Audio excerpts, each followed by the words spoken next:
Hello दोस्तों, नमस्कार। आप सभी का स्वागत है आपके इस online platform Upendra sir math पर। आज हम लोग पढ़ने वाले हैं प्रोबेबिलिटी, संभावना, प्रोबेबिलिटी, प्रायिकता के बारे में पढ़ना है। और प्रायिकता के बारे में समझने के लिए मैं आपको इतना शॉर्ट ट्रिक में बताऊंगा कि आप लोग देखकर दंग रह जाएंगे एकदम। देखिए, आइए समझते हैं। प्रायिकता, प्रायिकता को इंग्लिश में प्रोबेबिलिटी बोलते हैं। प्रोबेबिलिटी का मतलब होता है क्या? संभावना। किसी भी काम को होने की संभावना क्या क्या हो सकती है। जैसे एग्जांपल से समझें, कोई लड़का है, पढ़ रहा है, उसके फेल होने और पास होने की संभावनाएं होती हैं। या तो वह फेल हो जाएगा या तो वह पेपर में पास हो जाएगा। कोई सिक्के हैं, कोई सिक्का उसको एक बार उछालेंगे तो हो सकता है कि हेड आए, ये भी हो सकता है कि टेल आए। अब इसी से संबंधित हम क्वेश्चनों को एक ही बार में बताने की कोशिश करेंगे, इसलिए क्वेश्चन वीडियो को लास्ट तक देखेंगे तो बहुत क्लियर समझ में आएगा। आइए देखते हैं, धीरे धीरे टॉपिक को आगे बढ़ाते हैं। देखिए, प्रायिकता के लिए फार्मूला निकालते समय, प्रायिकता देखिए, इसका एक ही फार्मूला है, प्रायिकता। इसका प्रायिकता का फार्मूला क्या होता है? संभावित घटना, संभावित घटना, और इसके बटा में होता है कुल घटना। संभावित घटना बटा में कुल घटना। जिस सवाल को पूछेगा उसके होने की कुछ संभावनाएं होंगी, लेकिन उस सवाल के होने की कुल घटना भी कुछ होती है। यही होता है संभावित घटना और कुल घटना के अनुपात को ही प्रोबेबिलिटी बोलते हैं। जैसे क्वेश्चन देखिए, एक सिक्का उछाला जाता है। कितना? एक सिक्का उछाला जाता है।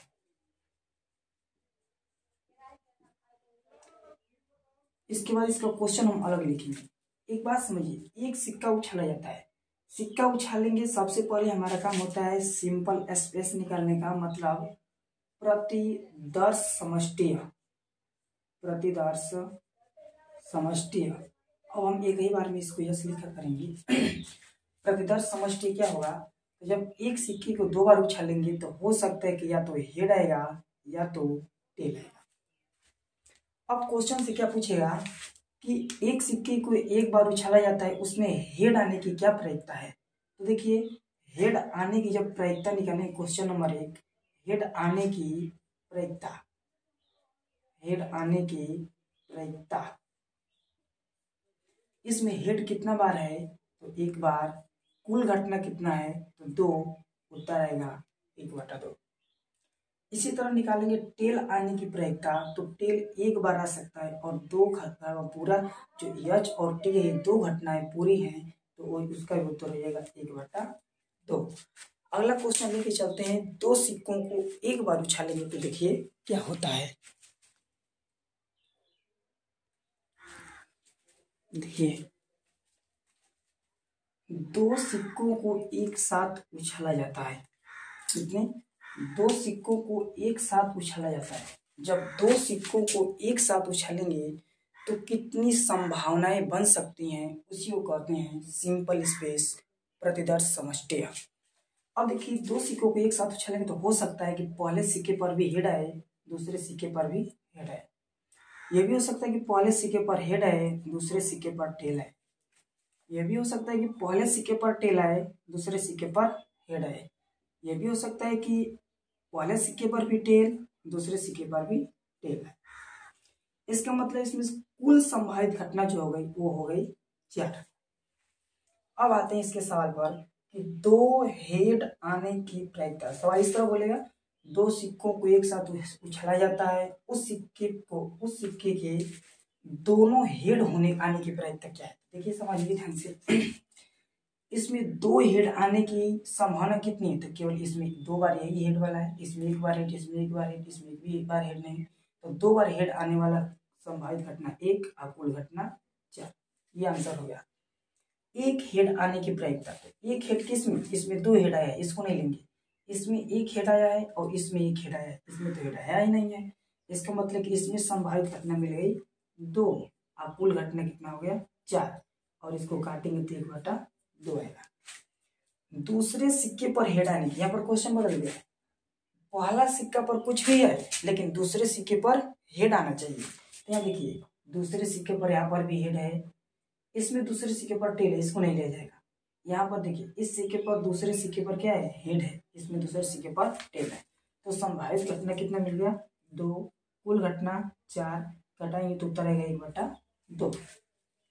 अब इसको समझिए, कम से कम एक हेड, इसको अलग से समझाते हैं। देखिए जैसे कहेंगे कि मैं कम से कम 5 रसगुल्ला खाता हूं। एक और कहा जाएगा कि मैं अधिक से अधिक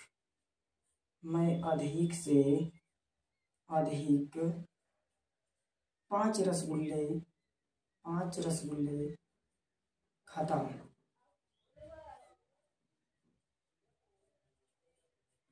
दोनों में अंतर है। मैं कम से कम 5 रसगुल्ले खाता हूं और मैं अधिक से अधिक 5 रसगुल्ले खाता हूं, दोनों में अंतर देखिए क्या है। जैसे कोई बफर में जाता है, बफर में क्या कहते हैं, आज जाएंगे तो कम से कम 4 रसगुल्ले खाएंगे। इसका मतलब क्या है, अब कोई कहता है कि क्या करूं, मैं तो जाता हूं तो केवल 2 ही, अधिकतम 2 ही रसगुल्ले खा ही पाता हूँ, इससे अधिक मैं खा ही नहीं पाता हूँ। तो मतलब क्या है, समझिए कि मैं कम से कम 5 रसगुल्ले खाता हूँ, मतलब कि मैं 5 से कम कभी नहीं खाऊंगा। हो सकता है कि 5 से अधिक खा सकता हूँ, 5 खाएगा, 6 भी खा सकता है, 7 भी खा सकता है, 8 भी खा सकता है, टारगेट जितना हो मन उतना खा सकता है। तो इसका मतलब होता है कि 5 रसगुल्ले खाने का मतलब है कि जो लिखा गया है वहां से स्टार्ट करते हैं कम से कम वाले में, तो 5 तो खाएगा ही। हो सकता है कि 6वां रसगुल्ला भी खा जाए, 7वां रसगुल्ला भी खा जाए, 8वां रसगुल्ला भी खा जाए, इसके आगे वह जितना चाहे उतना रसगुल्ला खा जाए। मैं अधिक से अधिक 5 रसगुल्ले खाऊंगा, इसका मतलब कि मैं अधिकतम 2 रोटी खाता हूँ, मतलब मैं 2 रोटी ही खाता हूँ, इससे कम भी खा के रह सकता हूँ लेकिन 2 से अधिक कभी खा नहीं सकता। तो मैं अधिक से अधिक 5 रसगुल्ले खाऊंगा, इसका मतलब इसमें जितना है उतना से घटते जाते हैं। तो 5 खाएगा, हो सकता है कि 4 खाए, यह भी हो सकता है कि 3 खाए, यह भी हो सकता है कि 2 खाए, यह भी हो सकता है कि 1 खाए, यह भी हो सकता है कि बिना रोटी खाए रह जाए। है समझ में? इस बात को बहुत अच्छे से याद रखते हैं। आइए सवाल पर आते हैं। यहाँ पर कम से कम एक हेड, तो कम से कम वाला में क्या है, एक हेड होना आवश्यक है, एक से अधिक भी हेड हो सकते हैं। देखिए इसमें क्या क्या मिलेगा, कम से कम एक हेड में 2 हेड मिल जाएगा, एक इसमें है, 2 इसमें हो गया, 1 3, इसमें एक भी नहीं, इसको नहीं लेंगे। इसका मतलब इसके लिए संभावित घटना 3, कुल घटना 4, ये उत्तर हो गया। अधिक से अधिक एक हेड, तो अधिक से अधिक एक हेड होगा, ये भी हो सकता है कि हेड न भी हो, तो अधिक से अधिक एक हेड में 1 2, इसमें नहीं थी, इसको भी लेंगे, तो आएंगे कितना, 3/4। उम्मीद करता हूँ साथियों आप लोग ये कॉन्सेप्ट समझ में आ रहा होगा। आइए अब आगे कंडीशन पर चलते हैं, पासा पर।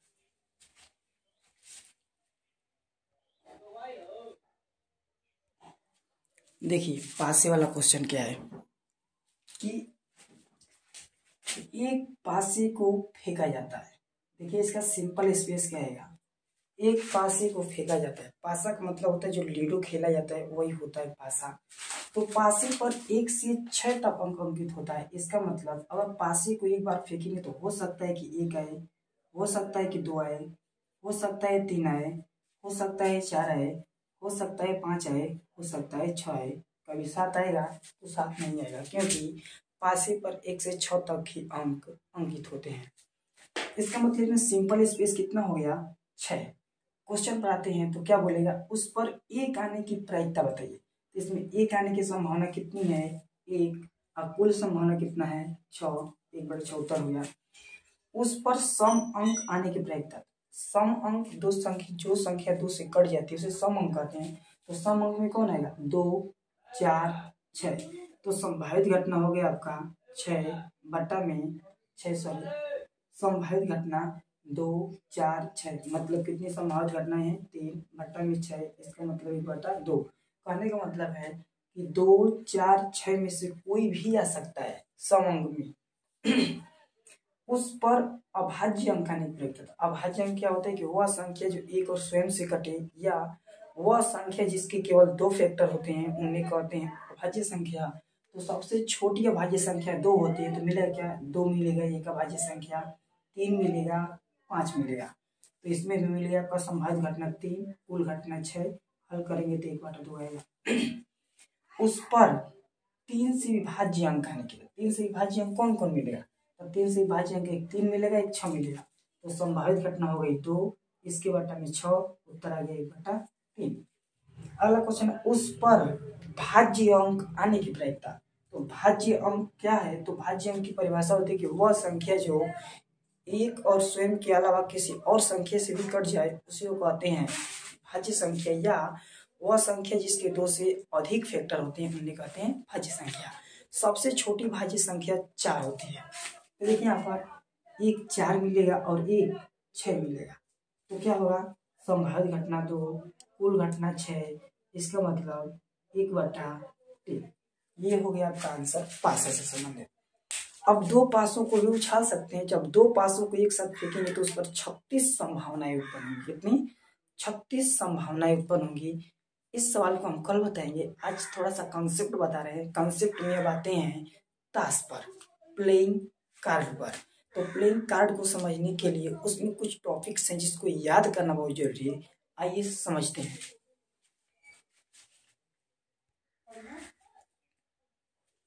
देखिए प्रायिकता में आगे चलते हैं। ताश, प्लेइंग कार्ड।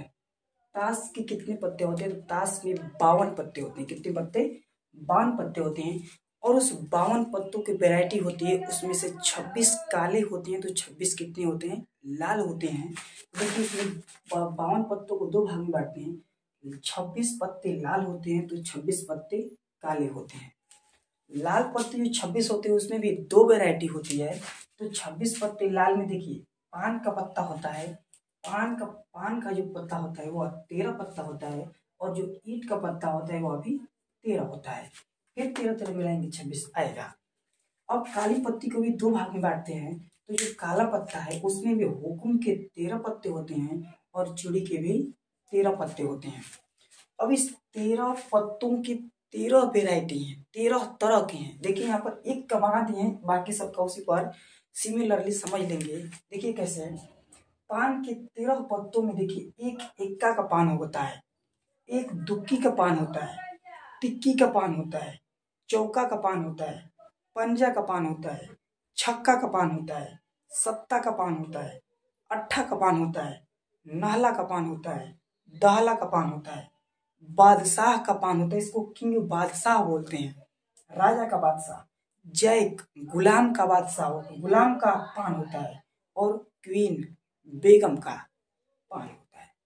उसी तरह ईंट का एक्का, ईंट की दुक्की, ईंट की टिक्की, ईंट का चौका, ईंट का पंजा, ईंट का छक्का, ईंट का सत्ता, ईंट का अट्ठा, ईंट का नाला, ईंट का दाला, ईंट का बादशाह, ईंट का गुलाम, ईंट का बेगम। इस तरह सबका गिनेंगे तो 13 में 13 वेरायटी है। इन पत्तों का नाम जानना बहुत जरूरी है। अब आगे देखिए यहाँ पर जो ये एक 13 तरह के पत्ते हैं, इन 13 तरह के पत्तों में जो एक पत्ता है उसके भी 4 वेरायटी होते हैं। जैसे यहाँ देखिए एक बनाया गया है, जैसे एक्का के 4 पत्ते होते हैं, दुक्की के भी 4 पत्ते होते हैं, टिक्की के भी 4 पत्ते होते हैं, उसी तरह चौका का भी 4 पत्ता, पंजा का भी 5 पत्ता, उसी तरह बादशाह के भी 4 पत्ते, जैक के भी 4 पत्ते, और क्वीन के भी 4 पत्ते होते हैं। आया समझ में। इन 4 पत्ते में भी 2 वैरायटी होती है, 2 लाल रंग के होते हैं तो 2 काले रंग के होते हैं। जो 2 लाल होते हैं इसकी भी 2 वैरायटी अलग अलग। इस 2 लाल में एक दुक्की का पान होगा तो एक दुक्की का ईंट होगा, 2 काले में एक हुकुम का पत्ता होगा तो एक चीड़ का पत्ता होगा। उम्मीद है इतना दूर तक समझ रहे होंगे। आगे देखिए इसमें कुछ और बात है। देखिए क्या लिखते हैं इसमें, फेस कार्ड होता है। कौन सा कार्ड, फेस कार्ड। देखिए फेस कार्ड कितने होते हैं, तो फेस कार्ड का मतलब होता है कि जिस पर फोटो लगाओ, क्या लगाओ, फोटो। तो इसमें फोटो वाले 3 ही होते हैं, एक राजा होता है, बादशाह, एक गुलाम और एक क्वीन। तो ये बात है कि एक लाइन में 3 फेस कार्ड, तो 4 लाइन में कितने फेस कार्ड, तो 4 लाइन में 12 फेस कार्ड मिलेंगे। इसके बाद होता है honour card. Honour card, honour card का मतलब होता है कि वे पत्ते जिस पर वर्णमाला के ABCD अंकित हो। देखिए एक तो यहाँ पर ए मिल गया, इसके बाद ABCD की मिल गया, जे मिल गया, क्यू मिल गया, तो एक लाइन में 4 हैं ABCD के वर्णमाला के अंक। अच्छा तो चारों में निकालेंगे तो 4 चौक कितने मिल जाएंगे 16। तो हॉनर कार्ड की संख्या कितनी होती है 16 होती है। अब मैं आप लोगों को स्वयं टास्क दिखा रहा हूं प्लेइंग कार्ड का कि कितने कितने होते हैं। देखिए आप लोगों को मैं फेस कार्ड दिखा रहा हूं। देखिए जो ये आपका है ये है आपका गुलाम। क्या है गुलाम, जिस पर क्या दिखाई दे रहा है फोटो दिखाई दे रहा है, ये भी गुलाम है। देखिए ये है आपका हुकुम का गुलाम, ये है आपका पान का गुलाम, ये है आपका ईंट का गुलाम, ये है आपका चिड़ी का गुलाम, ये है बेगम हुकुम की बेगम, ये है आपकी पान की बेगम, ये है ईंट की बेगम, ये है आपकी चिड़ी की बेगम, ये है आपका बादशाह। किसका तो हुकुम का बादशाह।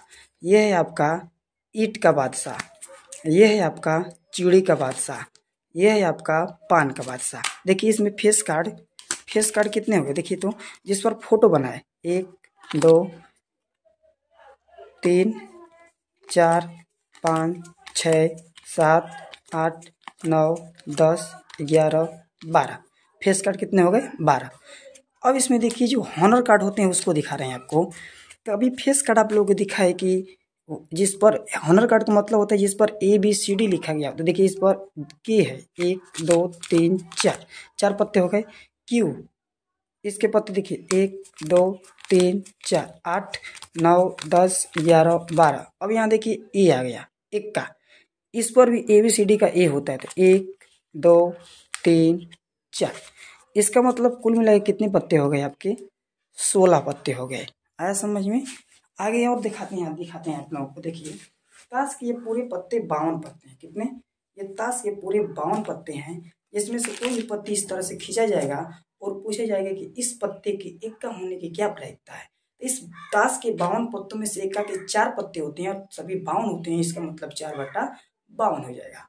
इसमें देखिए और पत्ते आप लोगों को दिखाएं तो ये आपका पंजा है, इस तरह ये चौका है, इसी तरह से देखिए तो ये दाला है। किसका दाला है तो पान का दाला है। इसी तरह देखिए ये अट्ठा है, किसका तो पान का अट्ठा है। इसके बाद देखिए ये चिड़ी है, किसकी तो दाला की चिड़ी है। इसी तरह से भाई आपके क्वेश्चन में आपको देखिए कैसे दिखा रहा हूँ। ताश के 52 पत्तों से एक पत्ता इसका निकाला जाएगा गड्डी से और इस पत्ते के पूछा जाएगा कि इस पत्ते के लाल होने की क्या प्रायिकता है। तो लाल पत्ता कितना होता है 26 और कुल पत्ता कितना होता है 52। तो संभावित घटना 26, कुल घटना 52, 26/52 अर्थात 1/2। आइए क्वेश्चन लगाते हैं, आगे समझते हैं।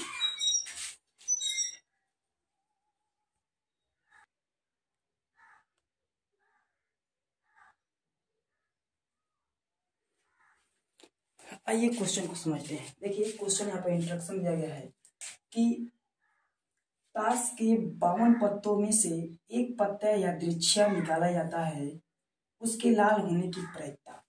यादृच्छिक का मतलब होता है कि ताश के 52 पत्तों से एक पत्ता निकाला जाता है, इस पत्ते के क्या होने की तो इस पत्ते के लाल होने की क्या प्रायिकता। एक बात बताइए, ताश के 52 पत्तों में ताश के 52 पत्तों में लाल पत्ता कितना होता है। ताश के 52 पत्तों में लाल पत्ता होता है कितना 26। तो संभावित घटना हो जाएगी तुरंत 26 और कुल कितना होता है 52। तो हो जाएगा 26/52 अर्थात 1/2। तो लाल होने की प्रायिकता कितना हो जाएगा 1/2। इसके बाद अगला क्वेश्चन है उस पत्ते की इक्का होने की प्रायिकता। तो ताश के 52 पत्तों में इक्का की कितनी पत्ती होती है। तो ताश के 52 पत्तों में इक्का की 4 पत्ती होती है। तो संभावित घटना बनेगा कितना 4 और कुल घटना बनेगा 52 और कटाएंगे तो 1 कितना जाएगा 13। अगला क्वेश्चन नंबर 3 बोल रहा है कि उसके फेस कार्ड होने की प्रायिकता। तो ताश के 52 पत्तों में फेस कार्ड कितने होते हैं। ताश के 52 पत्तों में फेस कार्ड कितने होते हैं। ताश के 52 पत्तों में 12 फेस कार्ड होते हैं। तो संभावित घटना मिलेगी 12, कुल घटना मिलेगी कितना 52। अब इसको कटाना चाहें तो आप कटा सकते हैं, कटा के ही लिखेंगे। अगला है कि उसके हुकुम की चिड़ी, किसकी, उसके, सॉरी गलत लिखा गया है, हुकुम की चिड़ी नहीं, हुकुम की बेगम लिख देते हैं, हुकुम की बेगम।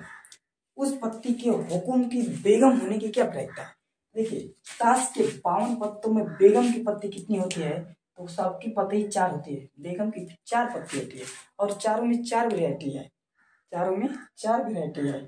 एक होता है पान की बेगम, एक होता है ईंट की बेगम, एक होती है किसकी बेगम, हुकुम की बेगम, एक होती है चिड़ी की बेगम।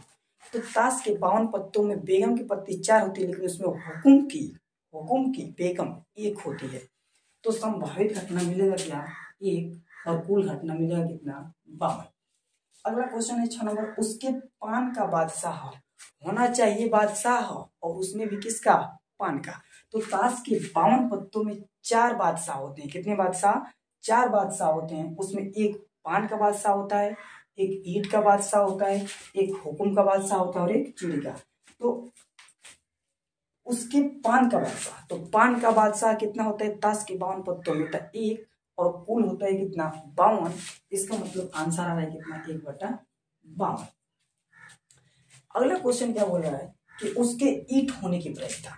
तो ताश के 52 पत्तों में ईंट की कुल कितनी पत्ती होती है? तो ताश के 52 पत्तों में ईंट की कुल 13 पत्तियां होती हैं।